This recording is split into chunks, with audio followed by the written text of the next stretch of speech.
Muy bien. Buenos días, muchachos.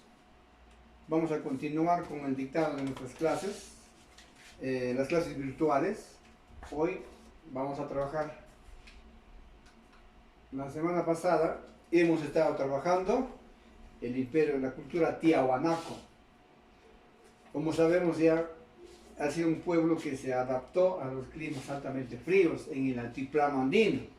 Ha estado ubicado entre Brasil y Bolivia. Pero hoy día vamos a trabajar el imperio del Tahuantinsuyo. Y vamos a comenzar manifestando a los jóvenes alumnos que el imperio del Tahuantinsuyo surge, aparece como civilización después de Tiahuanaco. Entonces, ahora vamos a comenzar manifestándoles que el Tahuantinsuyo se consolida de la fusión de varias culturas. Y cada una de estas culturas que ha dado origen al Tahuantinsuyo tenía sus formas propias de sus manifestaciones culturales. Pero todas han sido propias de la cultura andina. Y los investigadores, los estudiosos, los arqueólogos, a esta fusión de los diferentes pueblos que le han dado origen a este imperio poderoso, han denominado el imperio del Tahuantinsuyo. Cronológicamente, se remonta al siglo XII, ¿Qué pasó, chino? donde los reinos que habitaban el Cusco se fusionan. Y es a partir del año 1438 cuando los incas derrotan a los chancas y forman el imperio propiamente dicho. El medio geográfico donde se desarrollaron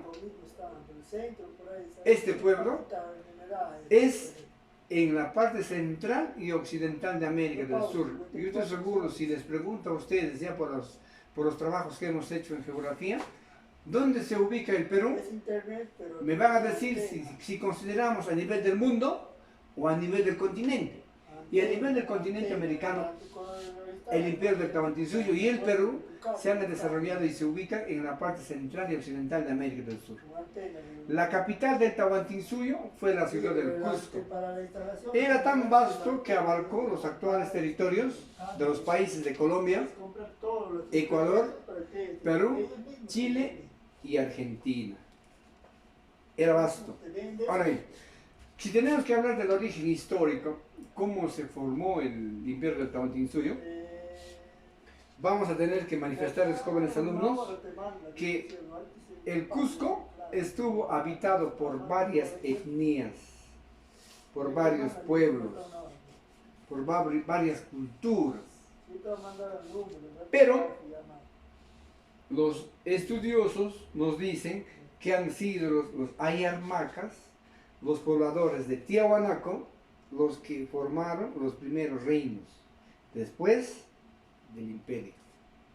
Ese es el origen histórico, si tenemos que hablar. ¿Cuáles han sido los pueblos que han habitado en el territorio del Cusco? Hubieron muchos. Entre ellos destacan los guayas, los sahuacirais, los antazayas, los alcavizas, los copalimaitas, los culunchimas, los ayarmacas, los pinaguas, los poques y los lares. Todos vivían en la zona del Cusco. Pero se sospecha y se dice que han sido los ayarmacas, los pobladores del sur de Tiahuanaco, los que dieron origen al imperio del Tahuantinsuyo. Ahora bien, el imperio del Tahuantinsuyo, históricamente, hemos dividido en tres periodos. El primer periodo era el periodo curacal, mítico o legendario. ¿Cuál es la característica de este periodo curacal, mítico o legendario? Se dice, los estudios que han realizado los arqueólogos nos dicen que llegaron en este periodo mítico legendario los tiahuanacos. Pero ¿cómo llegaron los tiahuanacos al territorio cusqueño? Llegan huyendo de la invasión de otro pueblo más poderoso, los aymaras. Los tiahuanacos, una vez en el Cusco, ocuparon el valle de Acamama, en el Cusco. Y este pueblo que recién había llegado huyendo del altiplano andino, han tenido como primer curaca al primer inca Manco Cápac. Es este quien luego funda los 4 barrios tradicionales del Cusco: Antisuyo, Contisuyo, Collaisuyo y Chinchaysuyo. Los 2 incas que destacaron en este periodo legendario de origen del Tahuantinsuyo están Manco Cápac y Sinchiroca. Estos 2 incas pertenecían a la dinastía del Urincusco. ¿Cuál es la característica de esta dinastía Urincusco? Es que dominaron solamente en la ciudad del Cusco y sus alrededores. Todavía no han empezado a expandirse. Ese es el periodo mítico o legendario. Luego tenemos el periodo regional o el periodo de la Confederación. Los acamamas que estaban ubicados en el valle de Cusco, los tiahuanacos que estaban en este espacio físico-geográfico, empiezan ya luego del periodo mítico o legendario, comienzan a formar alianzas. Primeramente hacen alianzas agrícolas, luego hacen alianzas de defensa mutua. ¿Cuál era el objetivo de esas alianzas? Consolidarse en la región con un pueblo poderoso. Es con estas alianzas que se comienza y se da inicio a la dinastía Ana. La diferencia en el Uri es solamente dominan la región del Cusco y sus alrededores. La dinastía Ana es el inicio de la época de la expansión. Ahí comienza la época de la expansión. ¿Quiénes son los incas representativos del periodo regional de la Confederación, que se inicia prácticamente en 1438? Tenemos a Pachacute, tenemos a Yoque Yupanqui, Maita Cápac, Cápac Yupanqui, Inca Roca, Yaguarhuaca y Huiracocha. Son los incas del periodo regional o de confederación. Esta es la época en que se inicia ya la expansión del Tahuantinsuyo. Luego tenemos el periodo imperial o el periodo de decadencia. Es la época cuando llegan los españoles. Este periodo se caracteriza, jóvenes alumnos,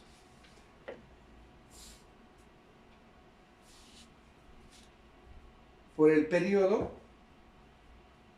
en la que el inca Cusi Yupanqui se autodenomina con el nombre de Pachacute, derrota a los chancas en la batalla de Yaguarpampa. Eso ocurre en el año 1438. Ya empieza la época de la decadencia. Entonces, los representantes más importantes de este periodo de la decadencia tenemos a Pachacute. ¿Quién ha sido Pachacute? Ha sido el inca que organizó el imperio del Tahuantinsuyo. Tupac Yupanqui fue el que expandió inicialmente el imperio. Huayna Cápac es el inca que realizó la máxima expansión territorial. Él ha sido un gran conquistador. Ninan Cuyochi es otro inca que se caracteriza, que era hijo de Huayna Cápac también. En un conflicto en el Ecuador muere Ninan Cuyochi junto con su padre Huayna Cápac. Luego tenemos a Huáscar y Atahualpa. Huáscar había sido elegido por su padre como el legítimo heredero del imperio del Tahuantinsuyo. Y Atahualpa no aceptaba esta realidad. No aceptaba que su hermano Huáscar asuma el trono. Él también quería. Él era un auqui también. Estaba intentando tomar el trono. Es en este proceso de la guerra civil entre Huáscar y Atahualpa por tomar el poder del imperio del Tahuantinsuyo, es cuando llegan los españoles. Y es cuando capturan a Atahualpa en Cajamarca, lo ponen prisionero, y es cuando Atahualpa se entera que Huáscar estaba intentando realizar coordinaciones con Francisco Pizarro. Y eso Atahualpa no lo ve con buenos ojos. Entonces él decide eliminar a su hermano Huáscar. ¿Cómo lo hace? Envía un contingente de militares a buscar a Huáscar. Y en la batalla de Cotabamba es capturado Huáscar, en la zona que se denomina hoy día Quepaipampa. Luego es ejecutado, ahogado en el río Andamarca. ¿Quiénes ahogan, asesinan a Huáscar? Los generales fieles a Atahualpa. Muy bien, es ahí cuando termina el periodo imperial y vamos a conversar ahora de la organización política. ¿Cómo ha sido la organización política del imperio del Tahuantinsuyo? El Tahuantinsuyo, jóvenes alumnos, ha sido una monarquía absoluta y teocrática, porque el Inca decidía y tomaba todas las decisiones para el funcionamiento del Tahuantinsuyo. Y era teocrático porque se decía que el Inca era hijo del dios Sol. El poder central y absoluto lo tenía el Inca y se le consideraba, ya les dije, de origen divino. El Inca gobernaba por herencia, pero el que gobernaba no es como la tradición española, el hijo primogénito, no. En el Tahuantinsuyo gobernaba el hijo que tenía las mejores condiciones para gobernar. El Auqui era el príncipe, pero el hijo que tenía habilidades, destrezas, fortaleza y valentía, ese era el que gobernaba. Y en este caso habían elegido, como les decía anteriormente, a Huáscar. Bien, en la estructura política del imperio del Tahuantinsuyo, en la cúspide estaba el Inca. El Inca. Le seguía en la escala el Auqui. El Auqui era el hijo del Inca. Era el príncipe. Luego tenemos las panacas reales, en orden de importancia, en orden de jerarquía. Aquí teníamos las primeras generaciones de cada panaca. Luego tenemos la nobleza de sangre, son los familiares del Inca. La nobleza de privilegio le sigue en la escala social. Aquí tenemos la realeza y tenemos la nobleza. Habían dos tipos de nobleza. La nobleza de sangre, familiares directos del Inca, ellos eran los funcionarios en todo el Tahuantinsuyo. Los caciques, los curacas, los funcionarios, los oidores, eran los orejones y todos los funcionarios eran de la nobleza de sangre, familiares directos del Inca. Y la nobleza de privilegio eran aquellas personas que habían hecho méritos y también habían entrado a la clase noble. ¿Quiénes? Por ejemplo, un militar que destacaba en las batallas, le daban el título de noble, era nobleza de privilegio. Los Hatun Runa, los Mitimaes y los Yanaconas conformaban el pueblo. Los Yanaconas era el pueblo en general. Los Mitimaes eran personas pues que eran trasladados de un lugar a un lugar muy alejado. Todos los años de una comunidad los trasladaban a un lugar y ahí tenían que reorganizarse en un lugar muy desconocido y generalmente lo hacían a los rebeldes de las guerras, a los pueblos que no aceptaban ser sometidos al dominio inca, los convertían en Mitimae. Y finalmente tenemos a los Yanaconas. Estamos hablando de organización política, no estamos hablando todavía de organización social. Entonces, los Yanaconas eran los servidores del Inca y del imperio del Tahuantinsuyo. Muchos de estos Yanaconas eran los prisioneros de guerra. De los Yanaconas sacaban soldados para unirse al ejército del imperio del Tahuantinsuyo. Muy bien. Entonces ahí tenemos la organización social. Ahora, ¿cómo así la organización económica? Ahora vamos a trabajar la organización social. ¿Cómo era la organización social? La organización social en el Tahuantinsuyo era clasista. La estratificación social era rígida. Pero no hay que olvidarnos que la base de la organización social del Tahuantinsuyo ha sido el ayllu, que significa las familias. Estos ayllus estaban organizados y dirigidos por un curaca. Cada pueblo tenía su curaca que los gobernaba. ¿Ve? Entonces también aquí la organización social en el Tahuantinsuyo ha sido aristocrática. Ya hemos visto anteriormente el cuadro de la organización política. El Inca estaba arriba, luego seguía la clase, la realeza. Y todos estos cargos eran hereditarios. Aquí vamos a destacar, jóvenes, en la organización social del trabajo, que era la Mita, que era la Minca y que era el Aini. Bueno, es como ustedes trabajamos, ustedes conocen, pero vamos a dar un repaso hoy día. Entonces, dentro de esta escala social, en la cúspide de la organización social, en la realeza, vamos a tener al Inca. La Coya era la esposa principal del Inca y el príncipe era el Auqui. Ellos ocupaban la cúspide en la clase, en lo que se refiere a organización social. Luego tenemos la clase noble, a la nobleza. Ya hablamos, la nobleza real, la nobleza de sangre, eran los familiares directos del Inca y quienes ocupaban los cargos de funcionarios públicos. Y también dentro de esta nobleza, en la escala social, vamos a encontrar a la nobleza de privilegio. Cualquier soldado destacado podría subir a la nobleza. El soldado pertenecía al pueblo, pero por sus acciones, por su valentía o por las acciones destacadas en bien del Tahuantinsuyo, también asumía a la nobleza de privilegio. Y el pueblo en la escala social estaba conformado por los Hatunrunas, los Mitimayas y los Yanacunas. Ya hablamos anteriormente sobre esto. Ahora bien, entonces continuamos con nuestro trabajo de la organización social. Ya tenemos entonces toda esta escala social. La realeza estaba en la cúspide, la nobleza de sangre y la nobleza de privilegio. Luego tenemos a los Hatunrunas, los Mitimayas, los Yanaconas y los Piñas. ¿En el Tahuantinsuyo existía esclavismo? Sí, los Piñas eran los esclavos, prisioneros de guerra y algunos soldados indígenas que se resistían a cumplir las decisiones del Inca, los convertían en Piñas.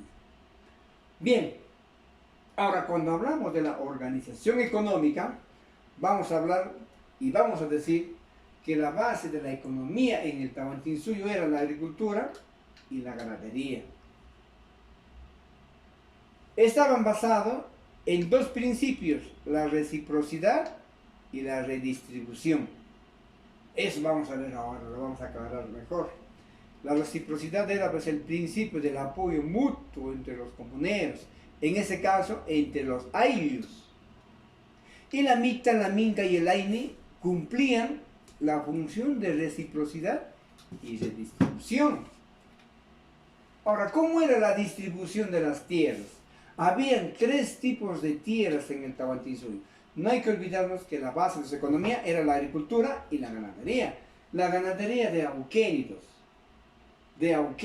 principalmente. Todavía los animales que hoy conocemos llegaron con los españoles. La ganadería que se practicaba en el Tahuantinsuyo eran los auquénidos. La distribución de las tierras. Habían tierras del Inca.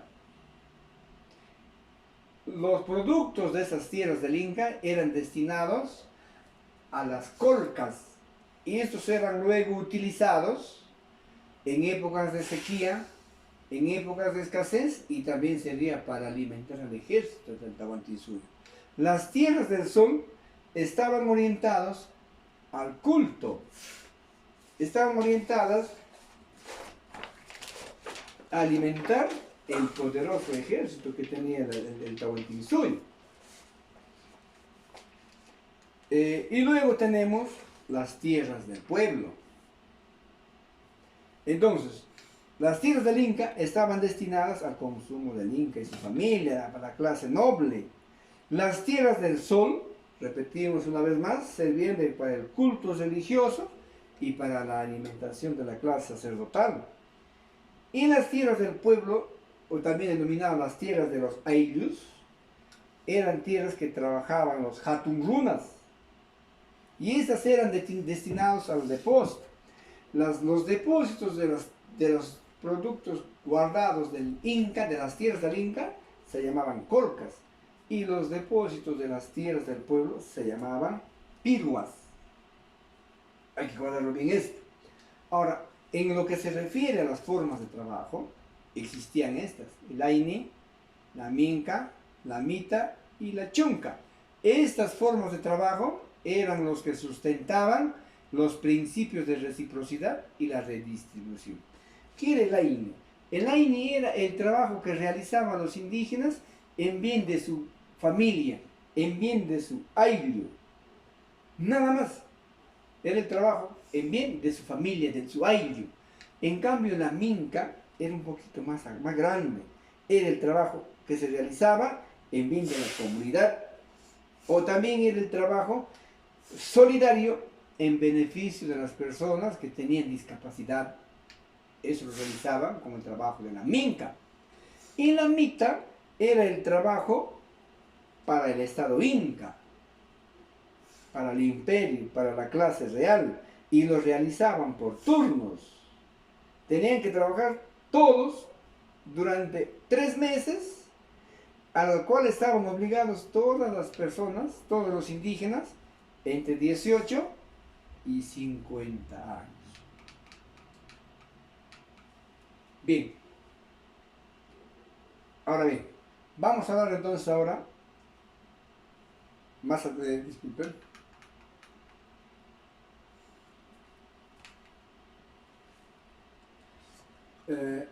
La organización cultural. ¿Cómo era la organización cultural en la época del Tahuantinsuyo? Estábamos organizados también culturalmente, existían formas. Entre ellos destaca la educación. Y había 2 tipos de educación. La educación para la nobleza y la educación para el pueblo. ¿Cómo era la educación para la nobleza? Estos recibían una cuidadosa y a la vez una eficiente preparación. Esa educación para la época se llamaba educación formal. Era una escuela aristocrática que eran acondicionados en un lugar del palacio. Eran impartidas en las escuelas que se llamaban yachayhuasis por los maestros que eran los amautas. Y la educación en este periodo, la educación de la nobleza duraba 4 años. El primer año era la enseñanza de la lengua quechua. El segundo año eran estudios sobre la religión. El tercer año lo hacían sobre los quipus. Y el cuarto año era la historia del imperio inca. En cambio, la educación del pueblo era práctica y partía en el hogar. Los ayllus tenían que educar a los hijos en la educación del pueblo. Y existían 3 principios éticos en la educación del pueblo: Amasúa, Amayuya, Amaqueya. Amasúa es no seas ladrón. Amayuya, no seas mentiroso. Y Amaqueya, no seas ocioso. Eran los principios que regían en el Tahuantinsuyo. Bien, ahora existían otros elementos que ayudaban la organización del Tahuantinsuyo. Por ejemplo, los quipus. ¿Qué eran los quipus? Los quipus eran instrumentos de contabilidad, eran instrumentos estadísticos, históricos, y también servían en el campo militar. Estos quipus eran unos nudos que representaban números. ¿Y quiénes eran los que elaboraban y los interpretaban? Los quipu camayocs. En astronomía, ellos crearon el Intihuatana, o sea, el reloj solar. Ellos tenían un calendario de 12 puyas o meses y estaba regido por las festividades, como por ejemplo la fiesta del Inti Raymi en honor al dios Sol. El año de 12 puyas era llamado Huata. Eso en astronomía. ¿Y qué era el Capacñam? El Capacñam era el sistema de caminos que servía para interconectar a todos los pueblos del Tahuantinsuyo. Eran longitudinales y también eran transversales. Ese era el Capacñam. Y todos estos caminos han estado controlados por el imperio Tahuantinsuyo, por el Estado inca. Entre sus características teníamos que esos caminos servían para la expansión política, para movilizar al ejército. Se calcula que entre Colombia y Argentina había unos 7.500 kilómetros de caminos incas, de Capacñán. Atravesaban los valles, los picos cordilleranos y todo espacio que ocupó el Tahuantinsuyo. En las rutas de Capacñán se encontraban oroyas y tambos. ¿Para qué servían las oroyas y los tambos? Para el alojamiento del Inca y su séquito. También encontramos a los chasquihuasis. Eran lugares donde descansaban los chasquis después de sus largas jornadas, llevando el mensaje por el Tahuantinsuyo. En arquitectura, la arquitectura era simétrica, sólida.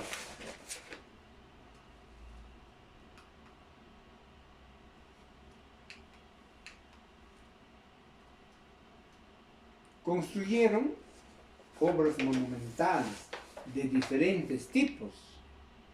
Habían los de tipo religioso, de madera, de metal. En este tipo de construcción tenemos el quero. El aríbano o el urpo eran utilizados de manera cotidiana en la cocina, para transportar agua, para servir sus alimentos. Y los platos de asa eran utilizados con cabezas de animal, eran utilizados para sus actividades cotidianas. Y luego tenemos en orfebrería. Les decía al comienzo que el Tahuantinsuyo era un pueblo que surgió de la fusión de los diferentes pueblos de la época, y en orfebrería tenían influencia de los maestros orfebres, los lambayeques y los chimúes. Ellos difundieron en el Tahuantinsuyo el trabajo en cobre, en bronce, en platino, el plomo, mercurio y principalmente el oro y la plata. En música, podríamos decir los jóvenes alumnos que en música fue pentafónica. Conocían las 5 notas musicales: do, re, fa, sol, la. Utilizaron instrumentos como la zampoña, el pincullo, la flauta larga, el guantar, que era el bombo, la quena, la antara, el pututu. La tiña era un tamborcito pequeño, los cascabeles y sonajas. Sus canciones eran melancólicas, propios de la ideología andina. Y sus canciones se llamaban taquis. En lo que se refiere a la organización militar, había 2 formas de conquista: de manera pacífica y utilizando la fuerza. De manera pacífica consistía en enviar emisarios a conversar con los jefes de los ayllus, de las etnias que querían conquistar. Y si ellos no querían someterse libremente al dominio del Inca, entonces venía el método violento. Y el ejército inca arrasaba con todo el pueblo, no dejaba a nadie con vida. Y esto lo hacían en venganza. Los más rebeldes han sido los chancas, los huancas, los que apoyaron a Francisco Pizarro en el proceso de conquista. Eso ya hablamos. Muy bien. Entonces, jóvenes, aquí terminamos nuestras clases y la próxima semana vamos a trabajar cómo es ahora la cosmovisión andina. Gracias.